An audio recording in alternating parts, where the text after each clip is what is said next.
All right, Sada Baby and them was on a boat, and I guess whoever was DJing on the boat played the new T Grizzly. That's what I'm guessing he played. And Sada Baby told him to turn that shit off. He said they don't mess with his fake ass, and he started to go in. Well, let's talk about it. Hit that subscribe button, bell icon button, share the video. Appreciate the love, support. Check out Music Entertainment playlist for more videos like this. And yeah, I mean, you got Westside, T Grizzly, a Westside dude, and you got Sada Baby, who from the East Side, I believe. So I just never thought that was gonna work out, where East Side is signed to a West Side guy, or vice versa. Just think it wasn't gonna work out. And basically, he said he was getting like what, $250 or something like that a show, or $50 a show or something, working under T Grizzly. Was a bad deal. Long story short, he had to probably lawyer up to get out the deal, and they didn't shelf him. He got out the deal and started going crazy. But he said, man, I put the link in the description. You can check it out. He said that they don't mess with no fake dudes. He said everybody on my boat loyal. And one girl was like, get off T. She was like, no. He turned that shit off. And he said he can't go back to Detroit unless he sneak back in Detroit at nighttime. And, he decided to go in on him. Now, at first, when he first split, he seemed a little bit calm about it. It seemed like, all right, I'm just happy to be, released. Now I'm about to get back to going crazy, this, that, and the third. Now he seemed a little bit turned up. He didn't really appear to be drunk or high, nothing like that. It seemed like he came from the heart. He came from the soul. And, when somebody try to hold you back, and stop your momentum, and that's the issue, especially be assigned to other rappers, man.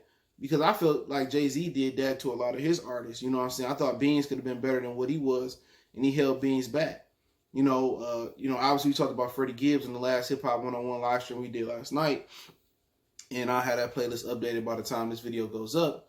And, he said that, basically that Jeezy was a little boy behind the scenes, and he wasn't a gangster. He was hiding and running from him. It was kind of like the Wizard of Oz, the eyes behind the curtain.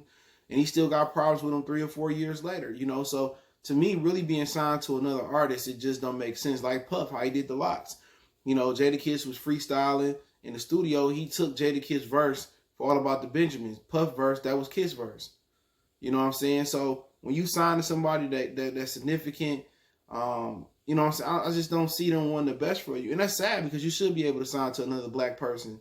Y'all both should be able to succeed. You know what I'm saying? Like Rick Ross, he never mad when, Meek Mills became hot and Wale became hot. He never really hated. And that's pretty much an anomaly in the rap game. It's hard to be signed under somebody that's also an artist that, that really want the best for you. A lot of these dudes got like this natural ability just to click in and hate and not want to see you do good. That's why you see a lot of these artists go out here and get shelved. But you just knew a West Side dude being East Side dude being signed to a West Side dude. That just had the recipe and the remedy for trouble. You know what I'm saying? So he feels some type of way. I'm not sure if T Grizzly gonna respond. I heard T Grizzly new tape pretty far. I gotta check it out. But obviously, he feels some type of way. Now, would them words, still come out the same way in T Grizzly face? Who knows? He keep that same energy, you know what I'm saying? Who knows? You know what I'm saying?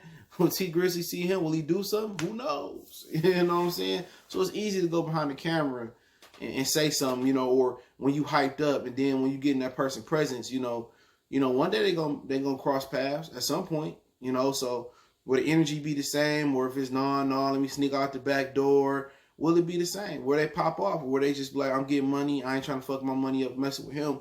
But, at the end of the day, he feel the way he feel. When somebody try to stop your career and somebody try to stop the money, stop your cash flow from coming in, you supposed to feel a certain type of way. Now, T ain't really spoke on the situation with him. You know what I'm saying? He moving on to bigger and better things, but it's hard to be signed to especially an artist that's not established itself. And T Grizzly got hot off first day out, but I mean established, somebody established like Jay. You know what I'm saying? Somebody established like Ross. Like Puff. You have to have somebody established, and then it still don't work out. If you look at Puff resume, Puff artists rarely put out 2 second or third albums. You're talking about rappers. And when they do put out the second and third albums, they just push them the wrong way. So T Grizzly's still trying to figure out the rap game for himself. You know what I'm saying? So he ain't really mastered the rap game. And don't nobody master the rap game in 1, 2, 3 years. It takes time to master the rap game as an A&R and, pushing other artists and stuff of that nature. So, like I said before, he got to understand that. Did T really put the deal together, or did T take him to Asylum Records and they put the deal together? I think that's who it was, and do whatever his Grizzly Entertainment is. So you got to understand, like, he probably don't even know what the paperwork looked like. He probably was trying to tell them to go drop. Hey, let them drop, let them drop, let them drop. And they wouldn't let them drop. So everybody, put that on T Grizzly for not doing that. But 9 times out of 10, it ain't up to him. It's up to the label. Asylum Records ain't T Grizzly Records. You know what I'm saying? It ain't up to him. So I don't know if he looking at him because he got a bold deal. He looking at him to give him a better deal. But at the end of the day, he don't want to hear him. If you paying for the boat, you the man on the boat, hey, you listen to what you want to listen to. But at the end of the day, we'll see if T Grizzly respond. We'll see if Sada Baby and T Grizzly keep the same energy they have. But it don't seem like T Grizzly bothered. Maybe T Grizzly knew he wrong. He knew he got him in a bad deal, and he ain't gonna respond. But when somebody say you can't come back to your hood, them fighting words right there. When you can't go back to Detroit, them fighting words. Straight up and down. When you got to hide to come back in, we all know that, his auntie got killed and shot up in Detroit. You know what I'm saying? And, basically that's probably what he's alluding to. He can't come back home. But, at the end of the day, if you want to stay alive and play it safe, but when you're a gangster rapper, you got to be able to, I can still walk through my hood and do this and do that. But we just talked about the homie Huey in St. Louis. Remember Pop, Lock, and Drop It? That song, he just got slanged in his own hood in St. Louis. And Kinlock, he got killed. His homeboy gonna survive though. So at the end of the day, I ain't, when you get a certain age, man, you ain't worried about what people say in the hood. You know what I'm saying? Oh, you can't go back to your hood and this, that. I'm going, shit. I'm 30 years old. Some years old. I don't want to go back to the hood.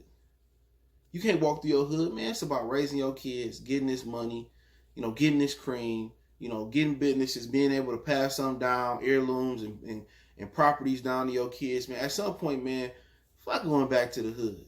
I'm getting this money. You know what I'm saying? I want to get back to the hood, but at a certain point, man, I ain't worried if I can't go back to the hood. Hey, I ain't going to lose no sleep over it. You know what I'm saying? The only thing I'm going back to the hood for is a haircut, and I can just have my barber come to my crib and cut my hair. So people kill me with that, man. Ain't nothing good in the hood. Like MCA said, ain't nothing good in the hood. But when you say somebody can't come back to their hood and they're about that gangster shit, them fighting words. Truly is, but it been some talk about him getting his shit snatched. Shout out to Baby. I don't know how true it is. I think in Houston he had an issue and somebody else snatched his chain too. One of Gucci Man artists, I don't know this dude's name. Somebody sent it to me a couple months ago. So I don't know, man. Like it's hard to imagine the East Side and the West Side dude prospering together. Really they starting to work together again after the situation that happened at Kobo with the Doughboy Cash Out Kid. After that happened, you kind of seeing, Payroll and Peasy back working again. You know what I'm saying? But at the same time, it just I can't really imagine how that was a good idea. You know what I'm saying? I don't. But like I said before, man, the white collars and what T Grizzly do, it was up to Sada Baby to read that contract and have his lawyers break down that contract. So he could put a lot on T Grizzly, but I don't think he the one that drew up the contract. But he should have been pushing him hard. I guess that's what he felt. But, he had a lot of stories about, artists oppressing other artists and not wanting them to see do good or do better than them, man. But like I said before, man, I don't know if T Grizzly gonna continue to be the bigger guy, ignore it, or, when they see each other's own, you just never really know. But obviously his true feelings came out, and you would too when somebody try to take food off your table and stop you from dropping, then you just drop, and he just going crazy now. So I'm not sure if he's still with Asylum or he just took out the T Grizzly part of the deal. Because I did think I seen Asylum pushing this new album. So he definitely flourishing without T Grizzly. So that's good because he wasn't really dropping much with T Grizzly. He said he was only getting like $50 a show, $250 a show. So it was just it was a bad deal, man. So we'll see what happens from it. Appreciate everybody for checking in. Don't forget we on Facebook, Instagram, Twitter. Reach out if you have a business question, inquiry, sponsorship, video request.